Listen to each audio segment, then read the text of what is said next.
The StoneZONE with legendary Republican strategist and political icon and pundit Roger Stone. Stone has served as a senior campaign aide to 3 Republican presidents. He is a New York Times best-selling author and a longtime friend and advisor of President Donald Trump. As an outspoken libertarian, Stone has appeared on thousands of broadcasts, spoken at countless venues, and lectured before the prestigious Oxford Political Union and the Cambridge Union Society. Due to his 4+ decades in the political and cultural arena, Stone has become a pop culture icon. And now, here's your host, Roger Stone. Welcome. I'm Roger Stone, and yes, you are back in the Stone Zone.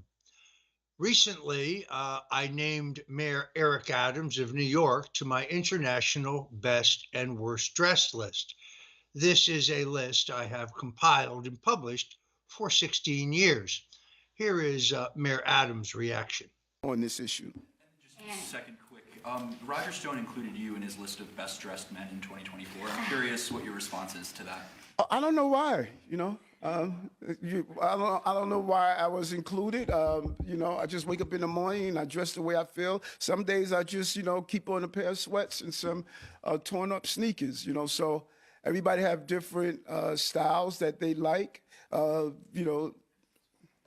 just say whatever compliment I could get nowadays. Hi, Mr. Mayor. How are you? I'm good, thank you. So 2 questions. Vicky Palladino. Mayor Adams is on the list. Well, because the list is not about politics, it's about style. And Eric Adams is extremely well turned out. I recently saw him wearing a designer scarf, however, that I know goes for $78,000. You wonder, $7,800. You wonder how someone on the public payroll can afford something so expensive. When federal prosecutors in New York announced the indictment of New York City Mayor Eric Adams and several of his aides and appointees, some Republicans were quick to buy into the Adams creative narrative that the mayor has been targeted for prosecution simply because he was a public critic of the Biden-Harris open border policy at our southern border. Unfortunately, this claim does not stand up to scrutiny. Eric Adams ran for mayor as an advocate for New York City being a sanctuary city, and he has actually never criticized the current administration's open border policy. Adams was quoted several places and several times as saying New York City would always be open to illegals. Adams claims that the influx of illegal migrants to New York would later, he says, be a disaster, but he was speaking specifically about the fact that the Biden-Harris administration will not give his administration the money to deal with the problem that they created. In fact, the mayor opened migrant shelters in some of the most stable working-class neighborhoods in New York. In one instance, he even put an illegal immigrant shelter next to a Catholic girls' school in Staten Island. The social media commentator, Mike Cernovich, a friend of mine, said that the charges against Adams were chicken shit compared to the federal charges filed against President Donald Trump by federal prosecutors. And Fox News commentator Kat Timpf said on Gutfeld that Adams' transgressions relate to the upgrade of a first-class ticket on Turkish Airlines, where he moved from coach to first class and got a free Bloody Mary. Hardly, Kat, you might want to read the indictment. In fact, the indictment of Eric Adams comes after a 10-year active investigation, proving that it was not started by the Biden administration, and it centers around Adams taking $10 million in illegal campaign contributions from Turkey, receiving these and then moving them to straw donors, and then submitting those contributions to New York City's Campaign Finance Matching Fund program, where they're matched on an 8-to-1 basis. In other words, Eric Adams took $100,000 and he turned it into almost $800,000. This, of course, is a serious violation of both federal and state law. In return, The Turks were allowed to operate a building in Manhattan that lacked a building occupancy permit. In order to get such a permit, they would have had to make millions of dollars of improvements and changes to the building. Quid pro quo. Now, in addition to the campaign finance violations, the Adams administration is rife with corruption. After a series of stunning FBI raids, his police commissioner was forced to resign because his twin brother was running an extortion racket where restaurants and nightclubs were forced to pay the commissioner's brother for protection against the New York City code enforcement or enforcement actions by the NYPD. Adams' fire commissioner was also forced to resign because of his undisclosed connections to the Communist Party of China. And Adams' school chancellor was forced to resign in a similar corruption scandal. The New York County Sheriff, another Adams appointee, has also been raided for allegedly stealing funds seized from illegal marijuana dealers. All of these developments have brought new attention to the relationship between Eric Adams and rap music impresario P. Diddy, who, as you know, has been arrested, is being held on sex trafficking charges. Interestingly, it is likely that none of the revelations regarding Adams and the corruption in his circle would have come into public focus without the relentless investigation of our guest today. That would be former New York City police officer Sal Greco, who has relentlessly exposed the corruption of Adams and his inner circle of cronies and their connection to a very curious night spot in the Bronx called Cansafrito. Now, the press release put out by the Southern District of New York encapsulates why the charges against Eric Adams are quite serious and definitely not politically motivated. Damian Williams, the United States Attorney for the Southern District of New York, James E. Dennehy, the Assistant Director in charge of the New York Field Office of the FBI, and Jocelyn Strouber, the Commissioner of New York City's Department of Investigation, announced the unsealing of the indictment against Eric Adams, the mayor of New York City, charging him with bribery, campaign finance, and conspiracy offenses.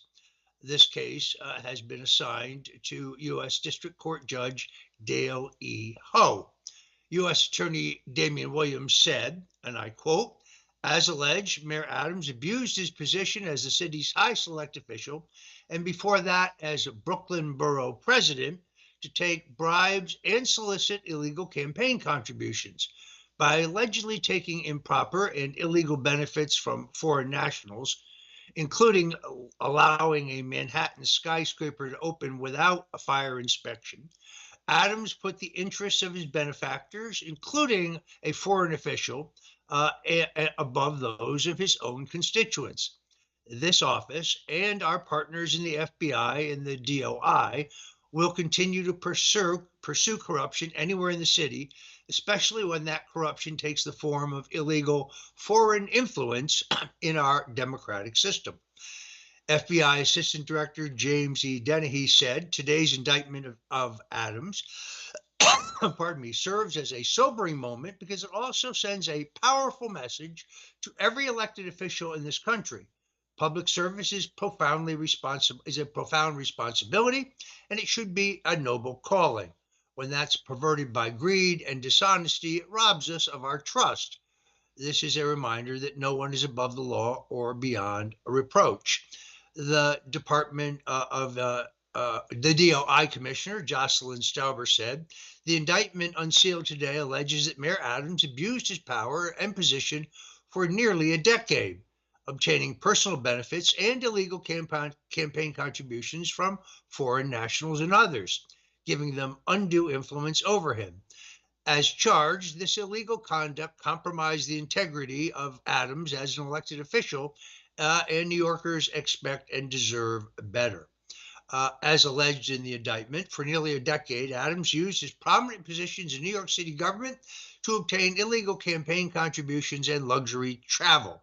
Adams solicited and accepted these benefits from foreign nationals, businessmen, and others. Adams then pressured the New York City Fire Department to facilitate the opening of the foreign government's Manhattan skyscraper that could not and had not passed a fire inspection. To conceal this criminal conduct, Adams took steps to hide his receipt of improper benefits from both public and law enforcement. In 2014, Adams was elected Brooklyn Borough President. Thereafter, Adams sought and accepted improper valuable benefits such as luxury international travel, including from wealthy foreign business people, and at least one Turkish government official seeking to gain influence over Adams. By 2018, Adams, who had by then made it known his plan to run for mayor, had not only accepted but sought illegal campaign contributions to his 2021 mayoral campaign from foreign nationals, as well as other things of value. I think the case here is rather clear. They say that Adams sought and accepted illegal campaign contributions in the form of nominee or straw contributions, meaning that the true contributors conveyed their money through nominal donors who falsely certified that they were contributing their own money. By smuggling their contributions to Adams through a US-based straw donor, Adams' overseas contributions defeated federal laws that serve to prevent foreign influence on US elections. Wealthy individuals evaded the law designed to limit their power over elected officials by restricting the amount any one person can donate to a candidate. And businesses circumvented New York City's ban on corporate contributions by funneling their donations through multiple employees, frustrating a law that seeks to reduce corporate power in politics. Adams increased his fundraising by accepting these concealed, illegal donations at the cost of having his secret patrons giving them the undue influence over him that the law seeks to prevent. Adams compounded his gains from straw contributions by using them to then defraud New York City's campaign matching fund program, thus stealing public funds.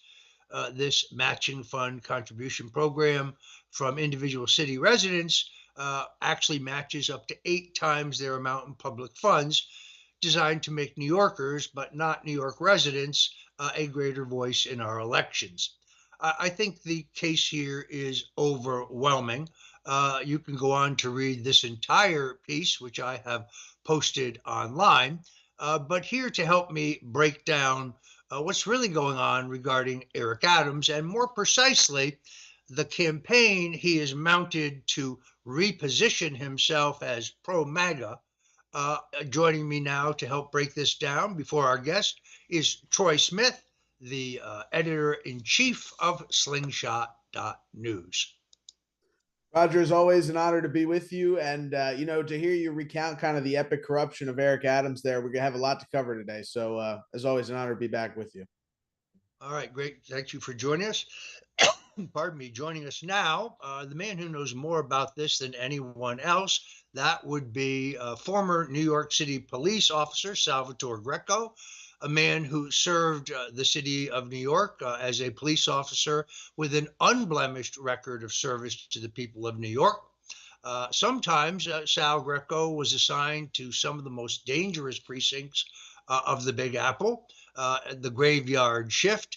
He was terminated by the city of New York as a police officer simply because he is a friend of mine, being held to a standard of justice that Eric Adams and his cronies, for example, have not been held to. Sal Greco, welcome to the Stone Zone. Thank you, Roger. It's an honor to be here. I dressed up for the occasion as maybe I can make the Stone's best dressed list next year, since I think Eric will be taking off with his choice of sneakers with the suit, which is a crime in Roger Stone's book. There it is. Sal, you know how I feel about sneakers with a suit. That was a major fashion faux pas by me only days after he was named to my best list. What I want to focus on here, however, is the Republican effort to try to push this false narrative that, like President Trump, Eric Adams is simply the victim of political persecution and prosecution, that he's being prosecuted because he wouldn't support Joe Biden's open borders policy, which well, everyone on this show knows is untrue. He ran for mayor as a full-throated advocate of New York City being a sanctuary city. He said on numerous occasions illegals would always be welcome in New York. But Sal, you had a post last week on X, which I think cut to the heart of it, and that is certain Republicans are now spouting this false narrative. I found it interesting that Arthur Adalia, who is a New York-based criminal defense attorney, who in the past and currently, I believe, represents Eric Adams, represents some of those in Adams' circle who have charges pending against them, has now suddenly emerged as the attorney for Steve Bannon in his trial, which is coming up in February. Many people may have missed this, but Steve Bannon is charged in New York State in a state indictment with having embezzled funds from the Build the Wall Foundation. Now, I know folks believe correctly that Steve Bannon was pardoned by President Donald Trump of these charges, and he was indeed pardoned for those charges, but he is subject to double jeopardy here because he never went to trial. In other words, he had a preemptive pardon in that case. That allowed New York State, pardon me, to re-indict him. That trial has been postponed now, I believe, 4 times, but it is going to trial in Manhattan in February. It was originally assigned to Judge Juan Mershand, God forbid, but now they have moved it to another judge. What does this interconnection likely mean, Sal? Because, well, firstly, I don't think Eric Adams deserves a pardon, and his more recent repositioning himself on a number of issues in a blatant attempt to appeal to Trump, his showing up at the UFC fight in New York to try to shake Trump's hand. This is a kind of a new Eric Adams. What's going on here, Sal? So the history, we could be a little refresher on Artie Idala. See, Artie Idala is technically more Democrat than Republican. He's a very close friend to Frank Carone, who's also mired in controversy and investigations, who's the former chief of staff and a lawyer himself to Eric Adams, a lobbyist, very, very prominent in New York City until recently. Very good friends with Artie Idala. Artie Idala also represents the former chief advisor to Eric Adams, Ingrid Lewis Martin. He also represents other cronies underneath Eric Adams. He's held numerous fundraisers, not only for Eric Adams, but also the former mayor, Bill de Blasio. He's clearly in the Democrat camp. I understand he's got a friendship with Sid Rosenberg. He likes to go on their show. And on that show in the morning on WABC, he sometimes is very critical of President Donald Trump. And sometimes he wants to play the role of trying to be a lawyer. But overall, make no mistake, Artie Idala is anything but a conservative. So with that being said, if we just track in the last few weeks what's been going on here, first of all, there's been a huge outpouring of support from certain conservative influencers. We could also say that a lot of them have ties back to the War Room Posse, Steve Bannon, whatever you want to call it, that camp of MAGA, which has problems with everyone now, including Elon Musk, apparently. So we have that whole section.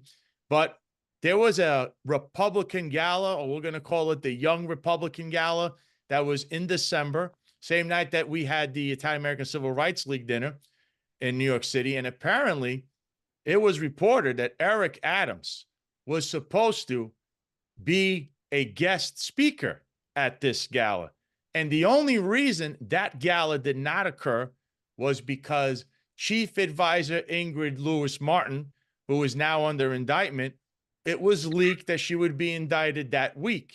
And that Artie Idala, who was representing her, had come up with a statement or something that he was talking to the media about it. So Eric Adams, rather than face the music of these questions, Eric Adams didn't go to the gala. At the gala, though, was Steve Bannon. And here's Steve Bannon talking about all these good talking points about Eric Adams. Also, there was someone there that represents Adams online. I think I saw a video of his. You know, this guy always runs around on X and he's pro Eric Adams, but first he was an Antifa guy, then he was a Black Lives Matter guy, then he was a pro freedom movement guy. He was anti-police, then now he's pro-police, but he was always anti-Trump until recently. I mean, now I started seeing him show up to the young Republican events and stuff, and viral news, NYC, we'll call him. Well, I like to call him the bootlicker, but he was parroting these points. So the connection here now is, if Eric Adams was ever going to get a pardon, and he's going to beg for it, as we've been hearing, the chief person that would be involved in this would be who we believe is what we know him to be, the chief legal advisor or a legal advisor to President Donald Trump. That's Boris Epstein. Boris Epstein came through to prominence, not by Eric Trump, his son, like they like to report, through Steve Bannon and the War Room.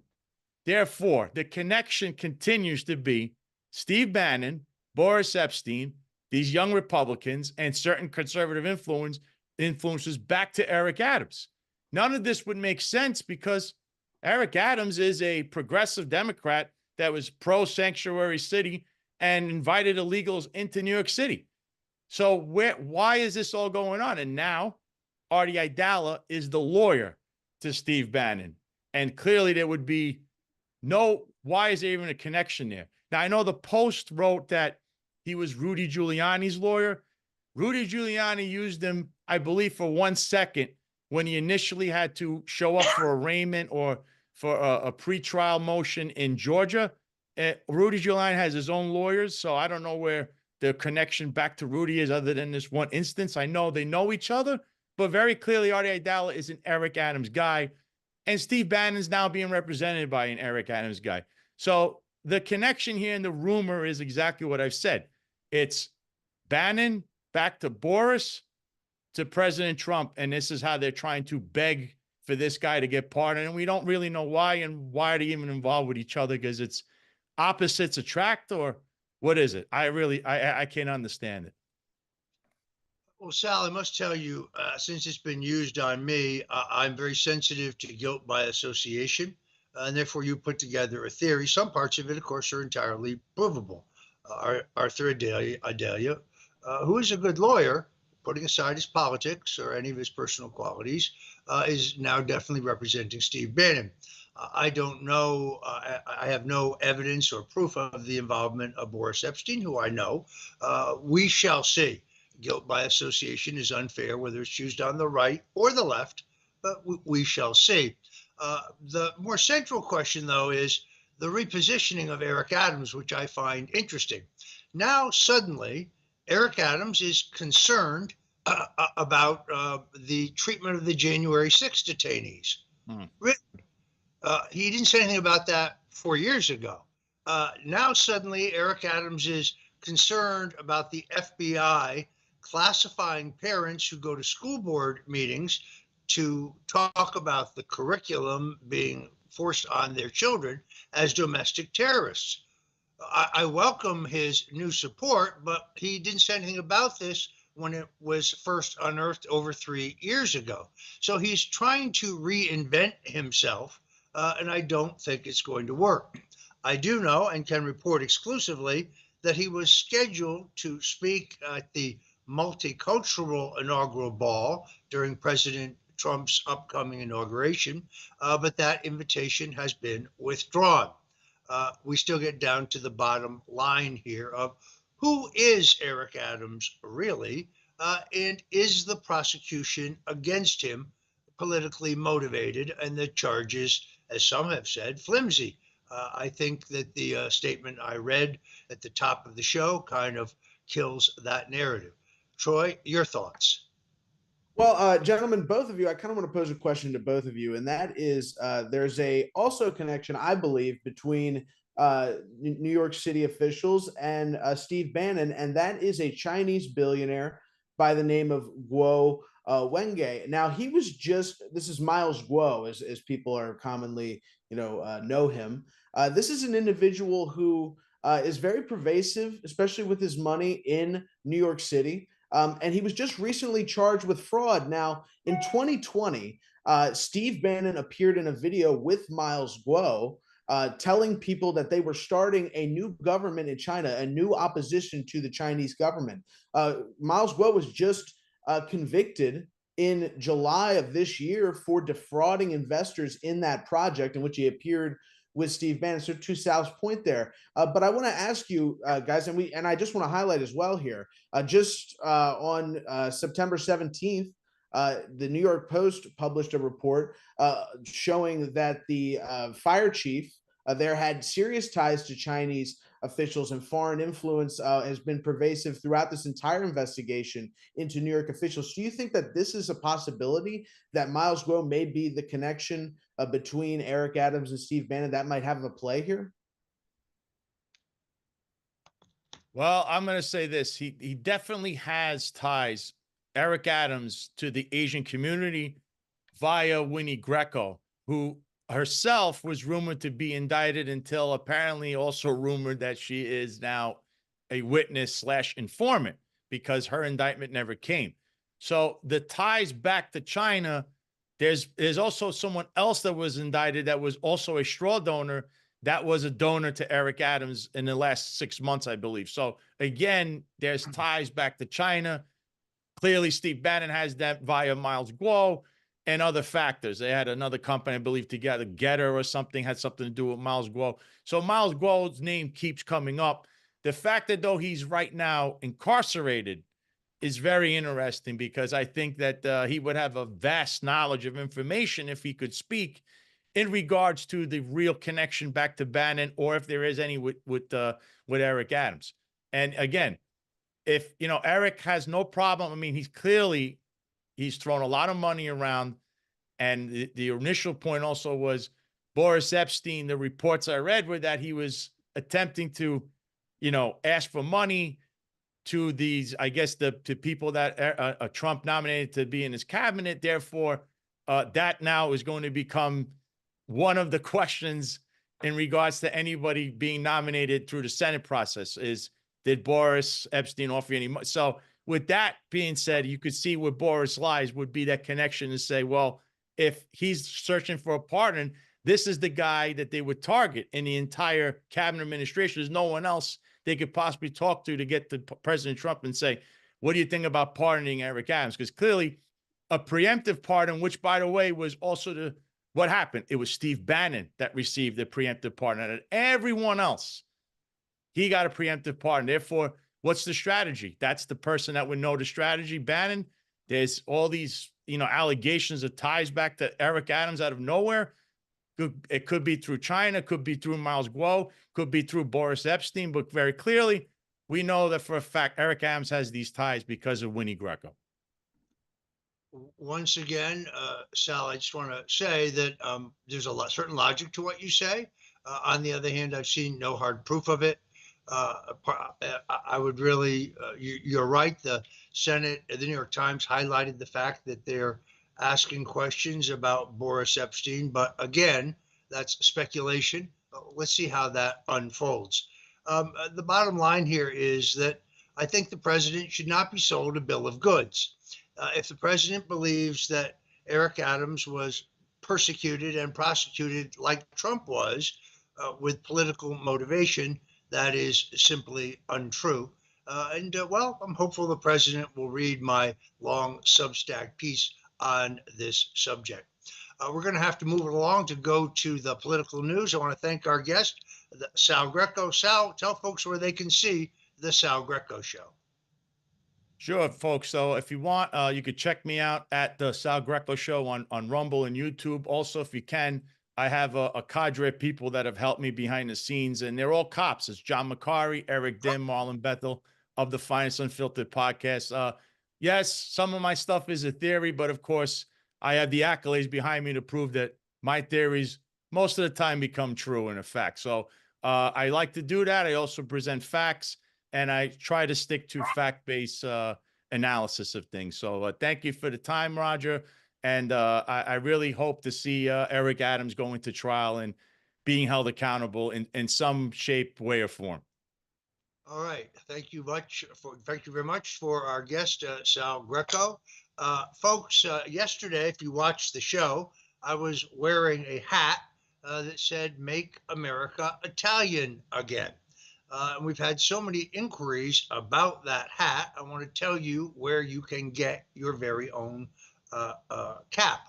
There you see it, the "Make America Italian Again" hat, which you can get with or without the signature of yours truly. In order to order your cap, go to stonezone.com. That's stonezone.com and go into the shop. There it is, stonezone.com. Go into the store, and you too can have your very own Make America Italian Again. These hats were produced originally for a gathering of the Italian American Civil Rights League that they had their first annual Christmas celebration and awards ceremony, and these hats were made for that event. But they have proved so popular, we decided to put them up online for sale. If you purchase a hat, the profit that we make from that hat will be given to the Italian American Civil Rights League, which is a nonprofit organization that fights to protect Italian American heritage, history, and the great contributions made to the United States by Italian Americans. Please order yours today. All right, let's go back to Troy. Troy, we are all excited about the upcoming inauguration. I've been trying to sort out exactly what I'm going to wear to each event because I want to be correct based on the etiquette books. The proper outfit for the actual swearing in ceremony is called morning dress or formal morning dress. That's MORNIG, not MOURING. That is a swallowtail coat, striped trousers, either navy or buff vest, a fold collar shirt, usually what they call a wedding tie. And yes, the appropriate headgear is a top hat, usually of light gray with a black band. Then, of course, there's the inaugural ball. Now, the inaugural ball has traditionally been white tie. That is a white tie and tails. And the appropriate headgear, if you're so disposed, well, that would be a black top hat, exactly like the one John F. Kennedy wore to his inauguration. Now, every president in recent times, within decades, whether we're talking about Roosevelt, Eisenhower, Truman, Kennedy, Johnson, Nixon, Reagan, even Carter. Every president in recent times has worn the formal morning suit for their swearing in. But that tradition was ended by President George H.W. Bush, who wore a solid blue suit. And then that became the norm, although Bill Clinton reverted back to the formal morning dress. And then, of course, Donald Trump was sworn in wearing his signature red power tie. So when I wore what I wore to the last 2016 inauguration, folks on the left said I looked like a Batman villain. No, I was merely following the etiquette book. And I will be appropriately clad this year as well. Now, they have said in the official invitation for those going to the official inaugural balls that black tie is the correct dress. And, you know, no man looks bad in black tie. No man looks bad in a tuxedo. Although I should say that the expression tuxedo is a bastardization. The tuxedo, as you picture it, is actually known as a dinner suit or a dinner jacket.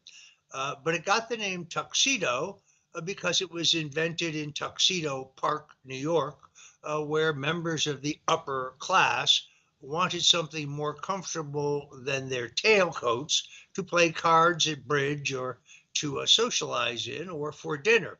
Therefore, the tuxedo or dinner jacket was originally born. That, of course, goes with a gleaming white front shirt and a black bow tie.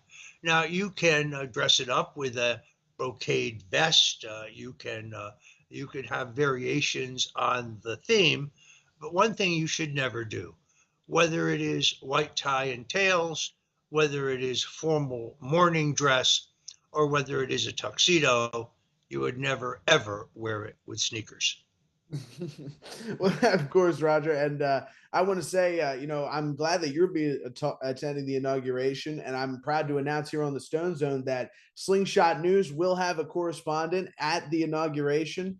We're very grateful for the Trump Vance Inaugural Committee for working with us to get us in to the media section. So we're going to be there, Roger. And I've also hired a DC correspondent for Slingshot News, a great man by the name of Dave Wallace. He's going to be at the State Department and Pentagon, and we're getting our press passes approved everywhere. So I want to thank everybody out there for making Slingshot News so special and giving us the opportunity through your followers and putting out the articles and helping us grow to get to the point where we can cover something like this. A historic day, Roger, that I know so many people are looking forward to. It was 2017 when Trump was sworn in last time. And I remember as a kid watching that in high school because they actually stopped classes. Luckily, we were able to watch the inauguration kind of on our computers and whatnot. And for the first time, I felt like watching someone in Washington, D.C., that President Trump was speaking on behalf of me. And I feel like there's so many people out there that will feel the same way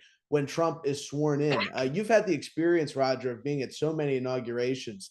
I'm interested to know how many the total you've been to and which inauguration was your favorite. I think people would love to hear that. I know obviously the next one is always the best one, but looking back, is there any one that particularly stands out to you as the best?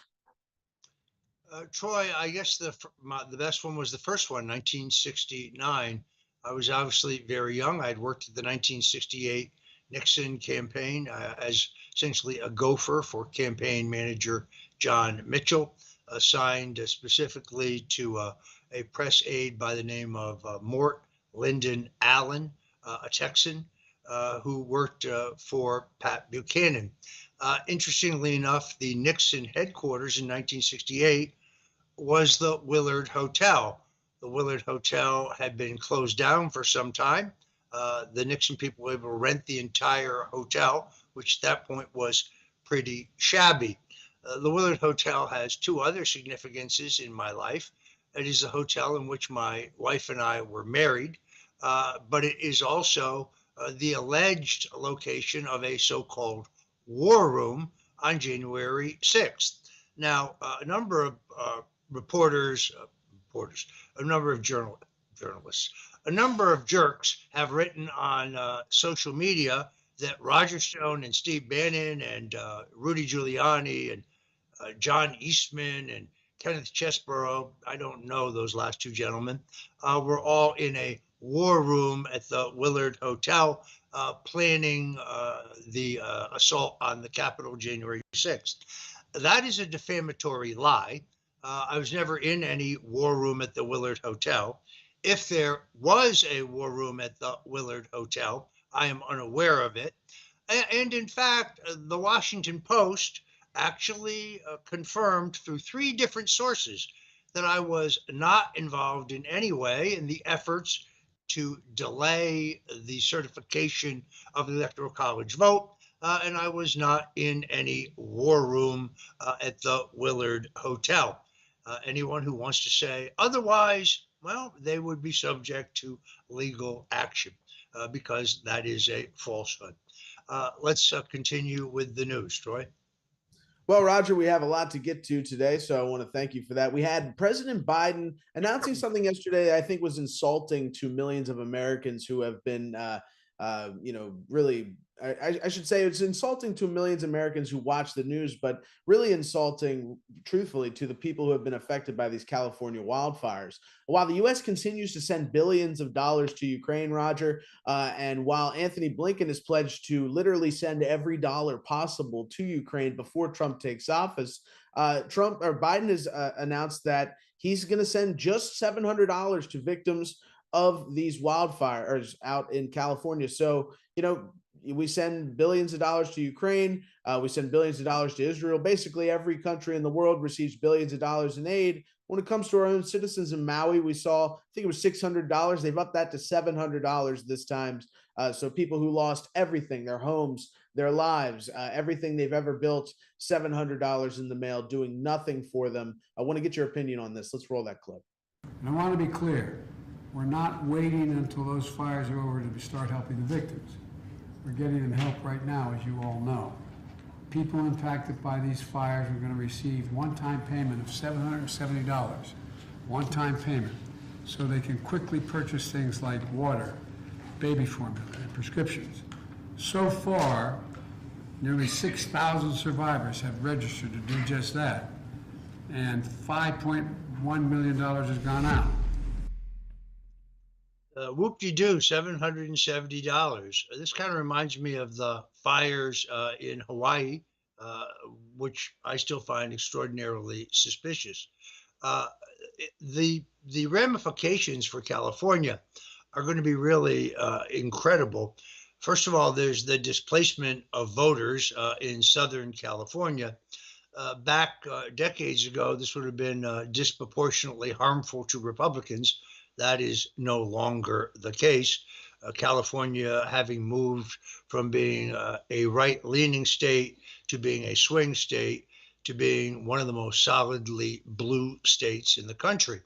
But then, Troy, that may have to do with the way they count votes in California. As you will remember, Orange County, once a bedrock of conservatism, Orange County, which produced Congressman Richard Nixon, Congressman John Schmitz, the John Birch Society member who ran for president, Congressman John Russolo, who was a member of the John Birch Society while serving in the House, Congressman Edgar Heistand, who was a member of the John Birch Society while serving in the House. Orange County, once a hotbed of conservative republicanism, well, it has become a swing at best county, actually now leaning Democrat, but they were still counting votes in Orange County weeks after the election.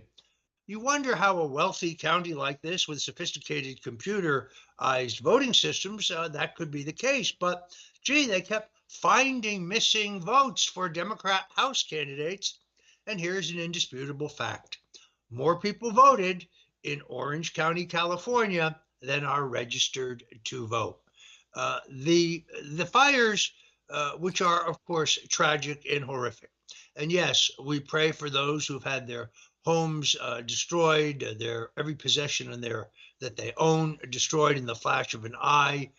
We certainly pray for those who lost their lives. We pray for the protection of our brave men and women who are firefighters. But I still say that this is the manifestation of extreme woke policies. First of all, there's a lack of water for firefighting because the water was cut off to protect an exotic fish that is near extinction, a fish that is having no impact whatsoever on the lives of average Americans. And then, yes, it is the DEI policy of the Los Angeles Fire Department, where hires have been made not on the basis of qualifications or the basis of firefighting experience or skills or the potential of those hired to be effective firefighters, but hires are being made on the basis of gender, sex, and other woke designations. I think the fires are a manifestation of liberalism gone wild. Well, Roger, speaking of liberalism gone wild, we saw that Jack Smith, we broke the news here on the Stone Zone that Jack Smith would be resigning weeks ago, and he officially resigned just a few days ago.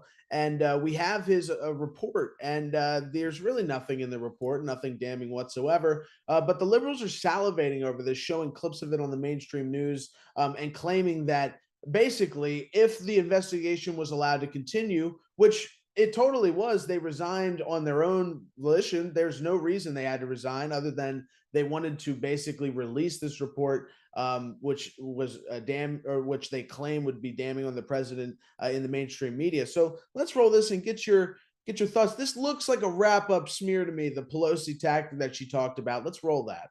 Breaking overnight, if he was not going to be president in 6 days, he would have been a convicted federal felon. That is the thrust of the final report from now former special counsel Jack Smith, released by the Justice Department while you were sleeping. It is an extraordinary document for posterity, if nothing else. And there will be nothing else. Jack Smith resigned Friday night, and there will be no prosecution. And this pertains only to the election interference case. The report on classified documents will not be made public. We addressed this, I think, very well in yesterday's show with Trump impeachment lawyer David Schoen. First of all, Smith makes reference to a law which says that he's required to make a final report to the Attorney General, and the Attorney General can then decide whether the report should be made public or not. Exactly what law is he referring to?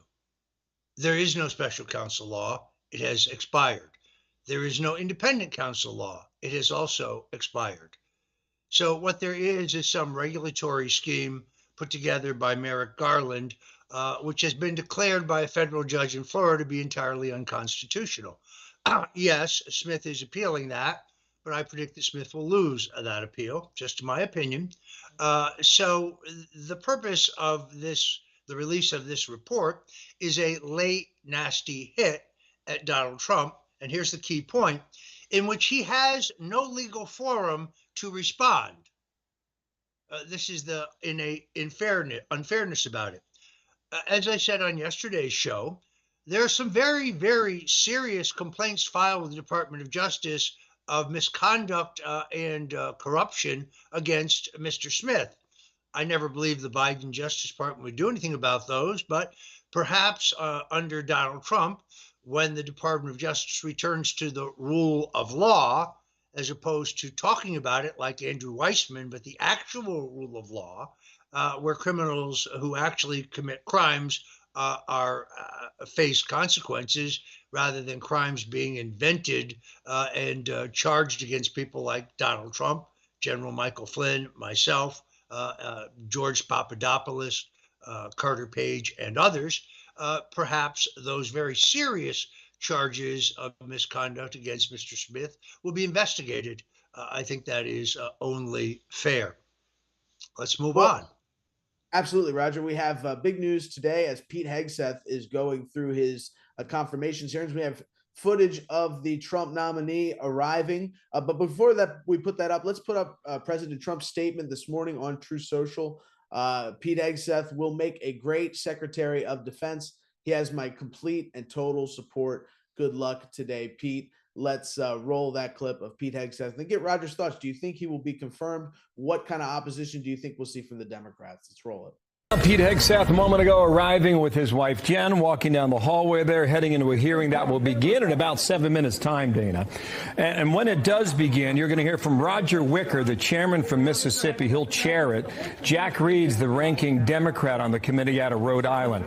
Opening statements from Michael Waltz, opening statements from Norm Coleman, opening statements from Pete Hegseth, which Republican Senator Dan Sullivan told us a moment ago is a striking statement, and we will want to hear that as we listen together.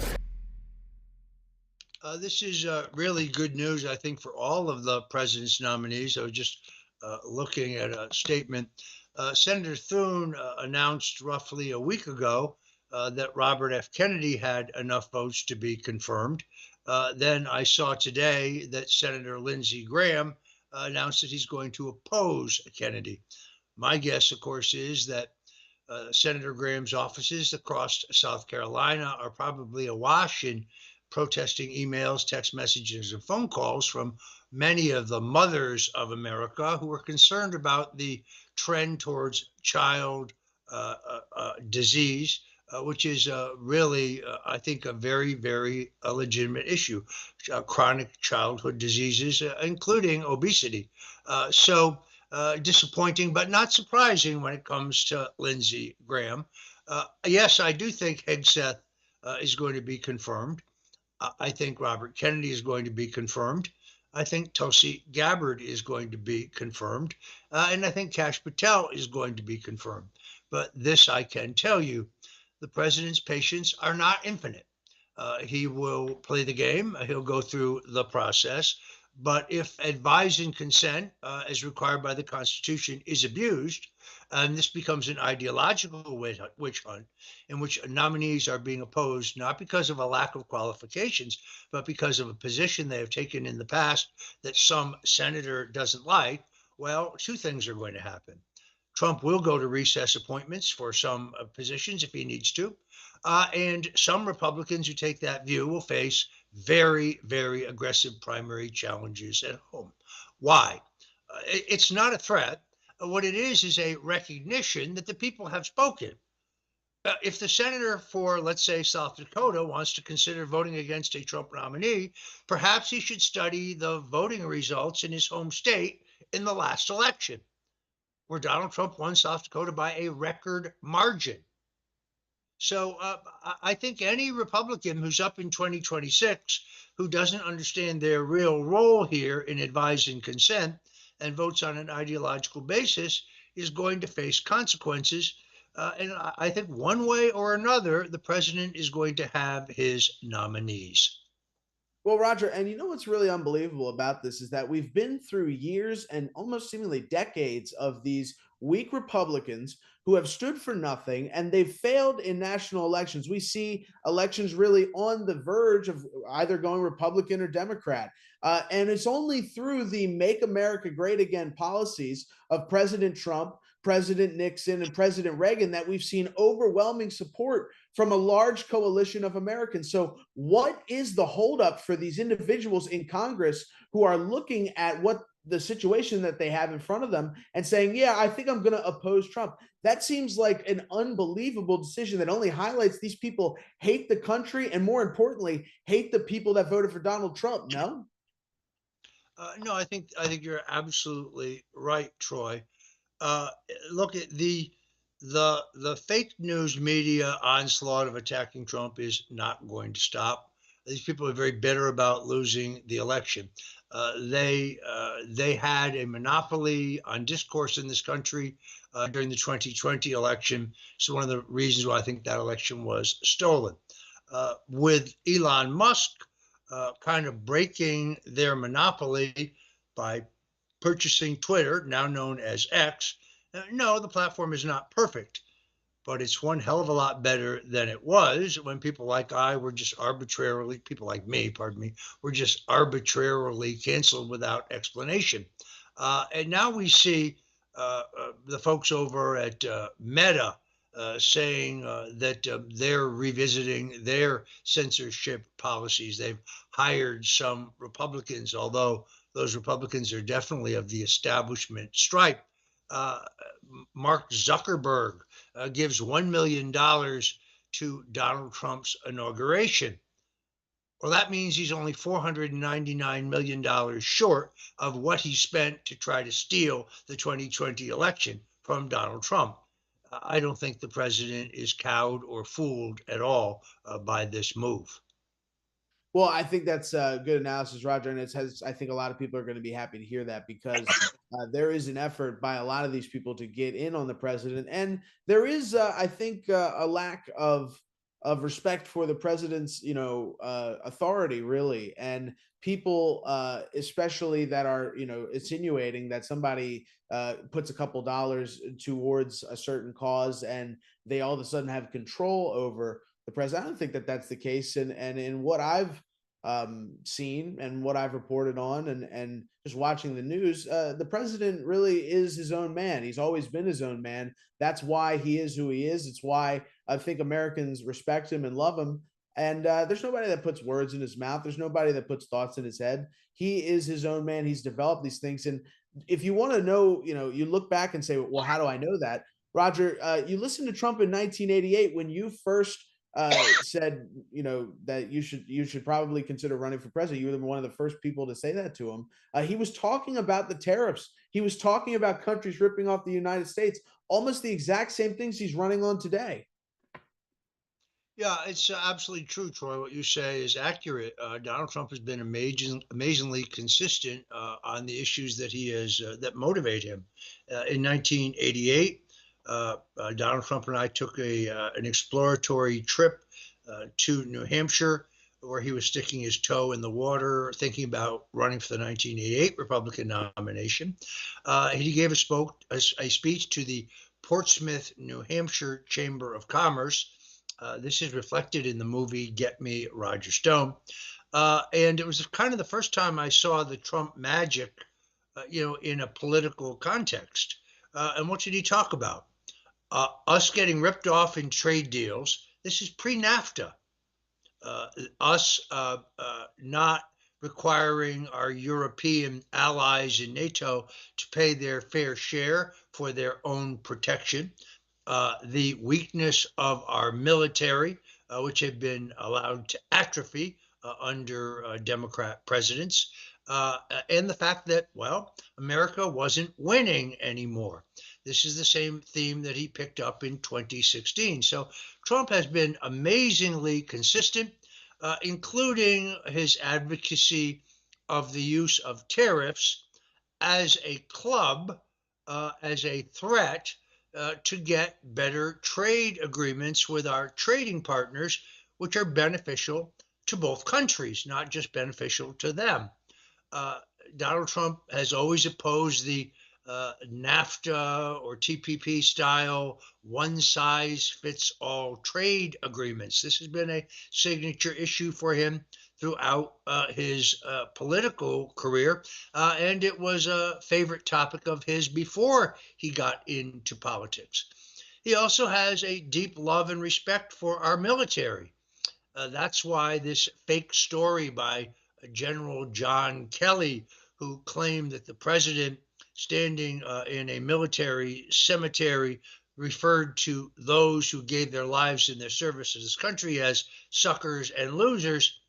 There were 21 other people present exactly at that time, but none of them heard him say that. That's because he never said it. And if he did say it, why did it take Kelly so long to remember it? Or maybe that was Kelly's remembering of Donald Trump praising Adolf Hitler. That never happened either. Once again, others present when Kelly said this took place have no memory of that ever having been said. That's because Trump never said it.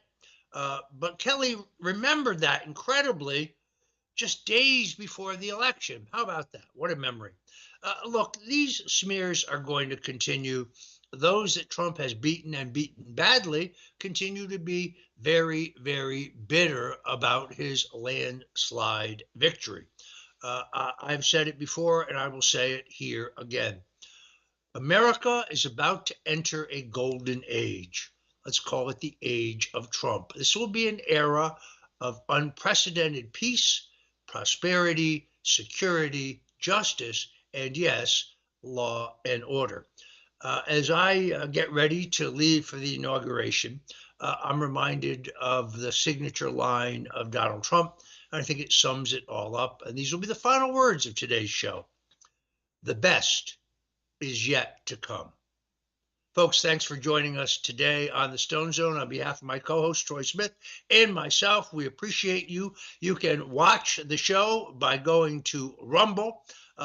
We show every day at Worldview Tube at 4 o'clock Central, 5 o'clock Eastern. I think Troy's show is on just before our show at 4 p.m. at worldviewtube.com. But if you missed the show there, you can go to Rumble at rumble.com/Roger Stone. Follow us there. Download the Rumble app to your cell phone. There you see it. Click on the follow button, set a notification for yourself so you never miss the show. Until tomorrow, God bless you and Godspeed. A man who's gone through hell, but he's kept going, and he's smart and he's strong, and people love him. Not everybody, but people love him and respect him. Roger Stone. Where's Roger Stone?